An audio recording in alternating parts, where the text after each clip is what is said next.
L'idée, c'est de vous dire où en est aujourd'hui le standard Fidji et comment il se positionne de plus en plus au cœur des stratégies immobilières. Nous avons nommé cette conférence le standard Fidji au cœur des stratégies immobilières, pourquoi et comment. Et l'idée, c'est de demander à 4 acteurs du marché qui sont en train de travailler à implémenter ce standard au sein de leurs organisations, de vous faire et de nous faire un retour sur pour les raisons qui les ont amenés à choisir d'implémenter Fidji, comment ça se passe, des retours d'expérience, ce qui se passe bien, ce qui se passe moins bien, ce qui est plus difficile que prévu, et puis surtout combien il leur apparaît important que ce format de place dont on parle depuis un certain temps, pour ne pas dire un temps certain, devienne une vraie réalité.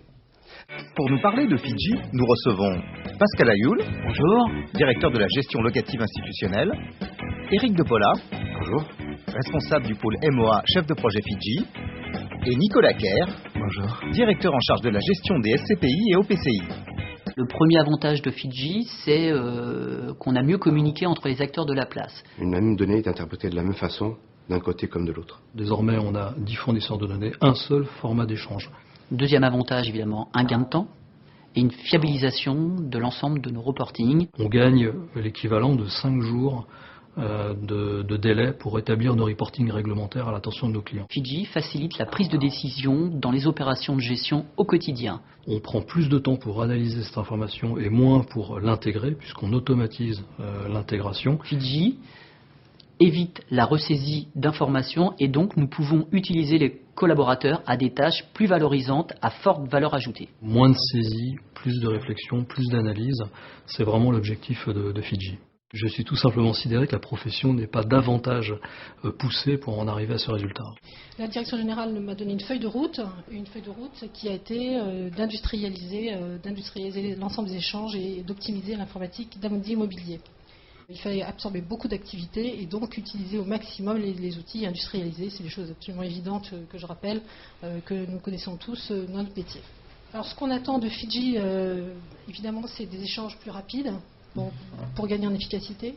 C'est aussi de la fiabilité, parce qu'effectivement aujourd'hui, on a tous structuré nos immeubles dans nos systèmes d'information de façon différente, avec des numéros différents, avec des surfaces différentes, avec des tas de choses.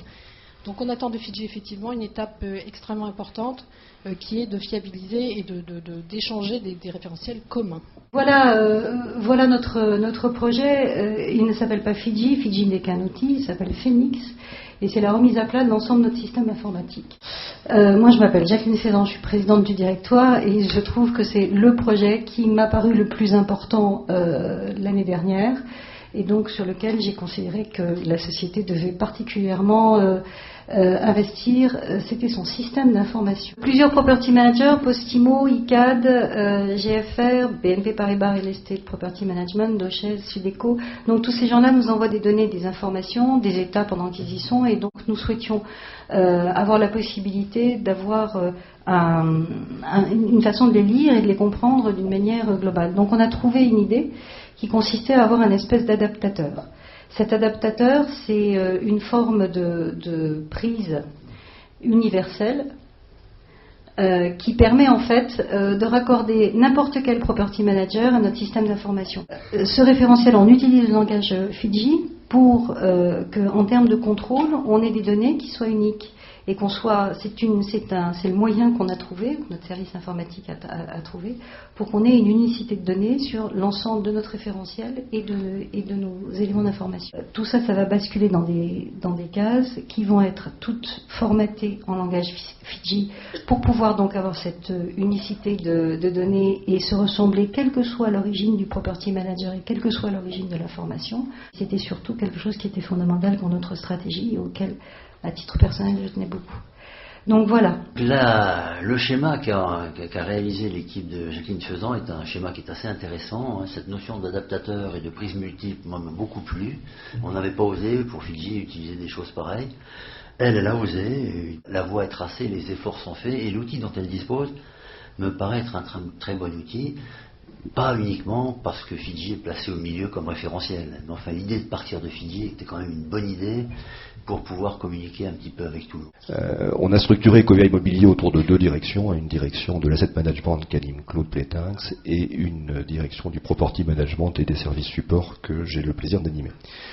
Donc très tôt, dans la mise en place de cette synergie immobilière est apparue bien sûr une problématique de système d'information avec des existants dont il fallait tirer le meilleur, il fallait sauvegarder les investissements qui avaient été faits de part et d'autre. Nous avions un besoin d'industrialiser le passage d'un immeuble, d'un mode de gestion à l'autre. À la fois parce que dans la vie d'un immeuble, il va passer assez systématiquement dans ces deux modes de gestion, plutôt en gestion directe quand on est sur des phases de création de valeur parce que ça permet de piloter au mieux les opérations, et puis plutôt en gestion déléguée lorsque l'immeuble est normalement développé et qu'on est plutôt dans de la gestion courante. Pour autant, c'est extrêmement compliqué de transmettre l'ensemble des données de gestion à un property manager pour lui donner la main sur la gestion d'un immeuble, et c'est aussi très compliqué de le reprendre. Et puis je ne cache pas que derrière ce besoin d'industrialisation et de fluidifier cette relation avec le property manager autour de l'immeuble, on a aussi un besoin de sécurisation, puisque il faut qu'on puisse reprendre la gestion d'un immeuble si par malheur il y avait quelques défaillances dans ce domaine-là. Et puis troisième besoin, c'est un besoin classique d'ouverture de notre système d'information vers nos partenaires que sont les experts, les benchmarkers, et on en a cité quelques-uns sur la slide. Et autour de ça, une exigence qui était de la pérennité de nos systèmes d'information et la volonté de fonder toutes ces possibilités de communication et d'échange sur un standard de marché. Il était pour nous complètement exclu de développer quoi que ce soit autour d'un format propriétaire, fût-il propriété de l'éditeur, du property manager ou de nous-mêmes. Ça a vraiment été une volonté que de partir sur ce format de place de marché. Et donc c'est comme ça qu'on s'est intéressé de très près aux travaux de l'association Fidji qu'on a rejoint, auquel on a adhéré. On a travaillé également avec l'association pour enrichir la norme Fidji, puisqu'il n'y avait pas dans Fidji 2.0 toutes les données dont on avait besoin pour décrire la gestion d'un immeuble, notamment au niveau des baux, il fallait aller plus loin que la vision classique de l'investisseur ou de l'expert. Et donc ça, c'est des travaux qui ont été faits, qui devraient donner naissance à cette version 2.1 de Fidji. Je vous remercie d'être intervenu dans cette conférence, mais je vous remercie surtout de vous être impliqués les uns et les autres dans la mise en œuvre de Fidji dans vos organisations et avec vos partenaires, parce que l'essentiel, c'est pas l'association Fidji, c'est vraiment la réussite d'un format qui se développe de plus en plus entre les différents acteurs de l'industrie immobilière. Merci beaucoup.